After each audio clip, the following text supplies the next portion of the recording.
নমস্কার, আমার আমি বড্ড দামিতে আপনাদের সবাইকে স্বাগত। আমার আমি বড্ড দামি, এই আমি কিন্তু আমার ব্যক্তিগত সত্তাও হতে পারে, আবার আমার সংস্কৃতি, আমার কৃষ্টিও হতে পারে। আমি ভীষণভাবে গর্ব অনুভব করি আমি বাঙালি বলে, কারণ আমি বাংলাকে রিপ্রেজেন্ট করি, অর্থাৎ বাংলাকে প্রতিনিধিত্ব করি। আমাদের বাঙালিদের যে সংস্কৃতি, বাঙালিদের যে কৃষ্টি, বাঙালির যে ঐতিহ্য, সেটা কিন্তু ভীষণ সুন্দর। দেখবেন বাঙালিদের বিয়ে সব থেকে সুন্দর, বাঙালিদের খাবার দাবার সব থেকে সুন্দর। যদিও অন্য প্রদেশের মানুষেরা বলবেন কেন আমাদেরটা সুন্দর নয়, কিন্তু আমাদের মধ্যে যেটা রয়েছে সেটা হচ্ছে একটা একাত্মবোধ, সবাইকে সঙ্গে নিয়ে একসাথে চলা। যাই হোক, আজকের দিনটা হচ্ছে ভূত চতুর্দশী, অর্থাৎ ভূতেদের চতুর্দশী। না, বিষয়টা কিন্তু তা নয়। দেখবেন পশ্চিমী দুনিয়াতেও কিন্তু এই ভূতেদের নিয়ে একটা দিন পালন করা হয়, বা একটা সপ্তাহ তারা পালন করে, হ্যালোউইন দিন পালন করে, হ্যালোউইন উইক পালন করে।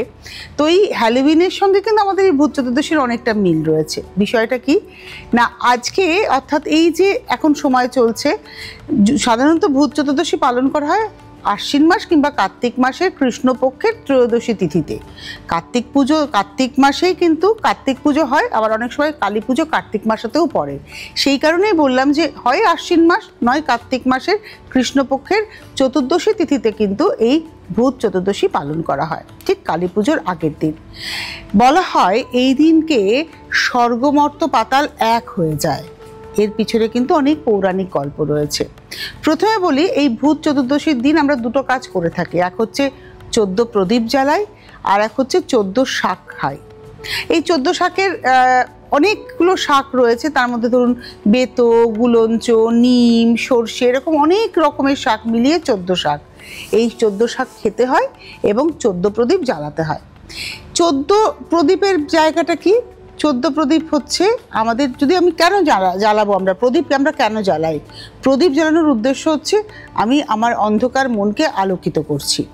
তাহলে এই যে 14 প্রদীপ, এই 14 প্রদীপকে আমি কিভাবে জ্বালিয়ে কিভাবে আলোকিত করব?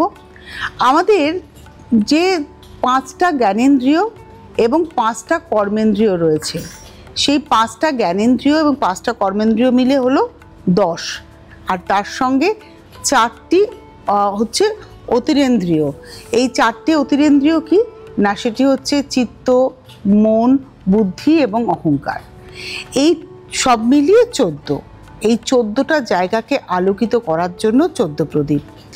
এই যে 5টা জ্ঞানেন্দ্রিয়, তা কি করছে? তা বহির্বিশ্ব থেকে সংকেত গ্রহণ করে আমাকে জানাচ্ছে। 5টা কর্মেন্দ্রিয় আমার ভেতরকার যে ভাবনা চিন্তা, সেটাকে নিয়ে বাইরের জগতে ছুটে যাচ্ছে।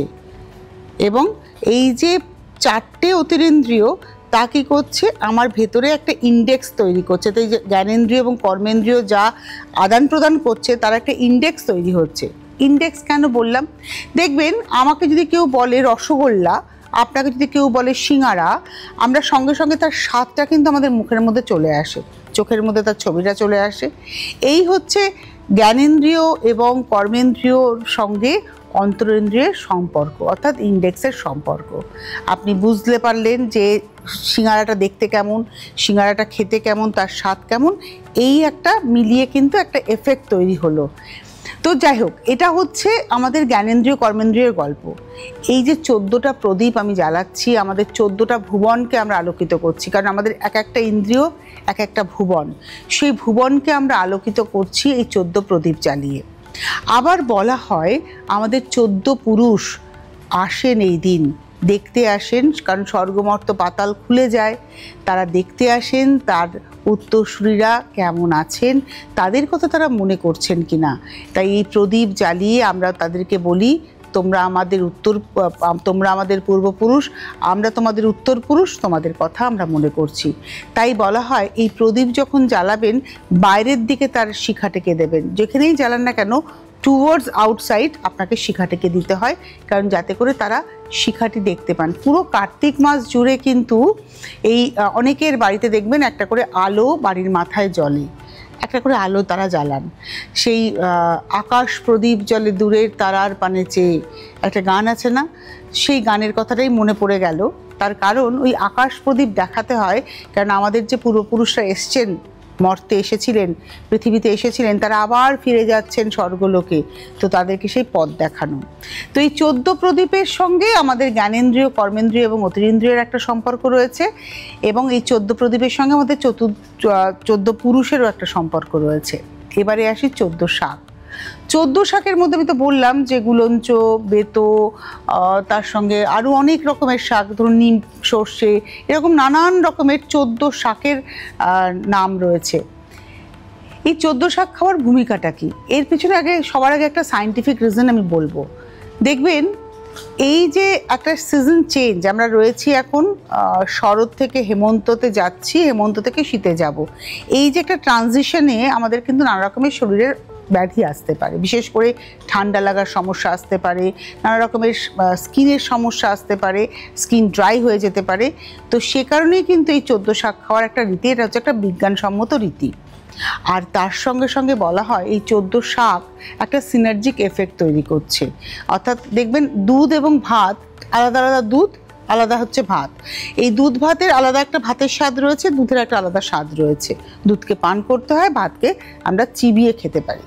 কিন্তু যখন দুধ আর ভাতকে আমরা একসাথে করে ফেলি তখন কিন্তু আমরা খানিকটা চেবাই, খানিকটা গলাতে মানে পান করি, এবং দুটোর স্বাদ মিলেমিশে এক হয়ে যায়। তখন কিন্তু আলাদা করে সেখান থেকে এটা ভাতের স্বাদ, এটা দুধের স্বাদ আলাদা করা যায় না। অর্থাৎ একটা সিনথেটিক এনার্জি, একটা সিনার্জিক এনার্জি তাদের কিন্তু তৈরি হয়। মানে একটা ওই থিসিস অ্যান্টিথিসিসকে মিলিয়ে একটা সিনথেসিস হয়ে গেল, এই হচ্ছে দুধ ভাত। ঠিক সেরকমই এই 14 শাক, সব শাক মিলিয়ে একটা সিনার্জিক এমন এফেক্ট তৈরি করে এবং এমন একটা এনার্জি তৈরি করে যা আমাদের শরীরের ভেতরে রোগ প্রতিরোধ ক্ষমতাটাকে অত্যন্ত বাড়িয়ে দেয়। এটা হচ্ছে 14 শাকের একটা ভূমিকা। আর বাস্তুর সঙ্গেও এই 14 শাকের একটা ভূমিকা রয়েছে, যে 14 শাকের এই যে ধোয়া জলটি, সেই জলটিকে আবার বাড়ির 4টে কোণায় ছড়িয়ে দেওয়ার রীতি রয়েছে, এবং এই 4টে কোণায় ছড়িয়ে দেওয়া মানে আমি বাস্তুকে পরিশুদ্ধ করলাম ওই 14 শাকের জল ছিটিয়ে।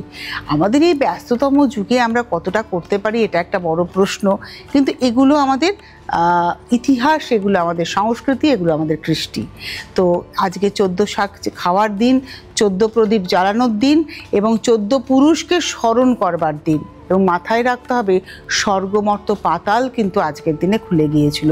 এর পিছনে একটা ছোট্ট গল্প বলি। বলিরাজ অর্থাৎ প্রহ্লাদের পৌত্র বলিরাজ, তিনি অসুররাজ, তার দাপটে স্বর্গ, মর্ত, পাতাল একেবারে তছনছ হয়ে যাচ্ছে। সেই সময় বাঁচাতে হবে তো স্বর্গকে, বাঁচাতে হবে মর্তকে। তখন বিষ্ণু বামনের রূপ ধরলেন, এসে বলিরাজ, কিন্তু বলিরাজ খুব অত্যাচারী রাজা হলো, দানের দিক দিয়ে তিনি মহান ছিলেন। তো তার কাছে এসে তিনি মাটি চাইলেন, বললেন 1 খণ্ড মাটি চাই। 1 খণ্ড মাটি নিয়ে নাও, কতটা তোমায় নেবে, যতদূর তোমার পাওয়া যাবে ততদূরই তোমার। তখন বামন রূপী শ্রী বিষ্ণু কি করলেন, একটা পা রাখলেন মর্তে, একটা পা রাখলেন স্বর্গে। তখন আরেকটি পা, 3 পা জমিতে দেবেন বলেছেন। তখন বলিরাজ তার নিজের মাথা পেতে দিলেন, কারণ প্রতিশ্রুতিতে রক্ষা করতে হবে। তখন ওই বামন রূপী শ্রী বিষ্ণু বলিরাজের মাথাটা পা দিয়ে চেপে পাতালে প্রবেশ করিয়ে দিলেন। কি হলো, বলিরাজের পাতাল প্রবেশ ঘটলো। কিন্তু বিষ্ণু তাকে অমরত্ব দান করলেন। কেন করলেন? ওই যে তিনি প্রতিশ্রুতি রক্ষা করলেন, তিনি তো পিছিয়ে যেতে পারতেন, তিনি তো প্রবল বলশালী, তিনি তো চাইলে বামনরূপী শ্রী বিষ্ণুকে আঘাতও করতে পারতেন, দেব না বলে অস্বীকারও করতে পারতেন, কিন্তু তিনি তো তা করলেন না। তিনি প্রতিশ্রুতি রক্ষা করলেন, অর্থাৎ নিজের মাথা পেতে দিলেন। তখন শ্রী বিষ্ণু তাকে অমরত্ব দান করলেন এবং বললেন, তুমি একদিন মর্তে ফিরে আসতে পারবে তোমার সমস্ত সঙ্গী সাথীকে নিয়ে। সেই দিনটা হচ্ছে ভূত চতুর্দশী, অর্থাৎ আশ্বিন বা কার্তিক মাসের কৃষ্ণপক্ষের এই চতুর্দশী তিথিতে। তো এই হচ্ছে ভূত চতুর্দশী, এর একটা পৌরাণিক গল্প। আবার অনেক সময় বলা হয় এই দিন এর শ্রীকৃষ্ণ নরকাসুরকে বধ করে পৃথিবীকে পাপ মুক্ত করেছিলেন, তাই একে নরকা চতুর্দশীও বলা হয়। আর এই দিনই হচ্ছে সেই আমাদের দিওয়ালির আরেকটি দ্বিতীয় দিন। ধনতেরাস হচ্ছে প্রথম দিওয়ালি, দ্বিতীয় দিওয়ালি হচ্ছে এই ভূত চতুর্দশী। তাহলে এই দিনের একটা বিশাল বড় মাহাত্ম্য কিন্তু রইল। সকলে ভালো থাকবেন, সুস্থ থাকবেন, 14 শাক খাবেন, 14 প্রদীপ জ্বালাবেন, এবং নিজের ভেতরকার যে কালি রয়েছে, যে অশুভ চিন্তা রয়েছে, সেটাকে দূর করুন। সকলকে নিয়ে ভালো থাকার চেষ্টা করুন।